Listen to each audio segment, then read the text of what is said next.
मलिकाइन से कह दियो कि खूब पहनियो। कहिए दे। खाए खाती हाँ रबड़ी हाय हाय हाय मलाई और अनारकली बिस्कुट हाँ सब भरल बा। जो मन करे तुम खइयो। एकदम अरे राम जी काठी के कमी देले बा। ता पड़ले बा कुछ कहला का? अरे ना ना गाय बिया। हां गाय बिया ना।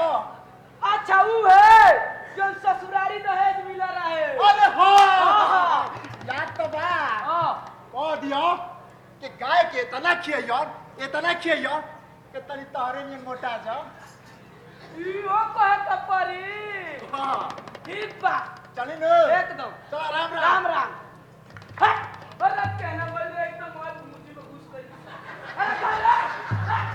अरे अरे दोस्त भाई सुनो देखो तार मिजाज ठीक रखे लगो। चलो मलिकाइन से अरे करे। अरे मिजाज ठीक भैया। अरे आवा एक खाली हो। अरे मिजाज ठीक हमर देले सुनो। हमार घर हां तहार घर से तनी दूर पड़ी। तू तो बड़ले बा। कभी कदार आवत जात रहियो। अब मलिकाइन के सर समाचार ले देते रहियो। मलिकाइन के हाँ सर समाचार लेत रहो। तो चली न एकदम चलो राम राम कहलन कि कबो कल हमरा घरे दुआरे आवल करियो। आ मलिकाइन के सर ओ दोस्त भाई सुनो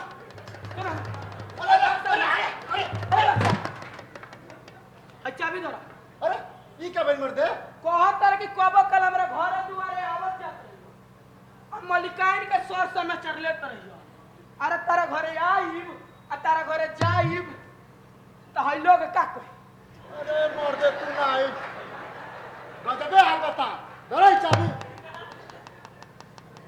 अरे जब हमारा मन साफ है और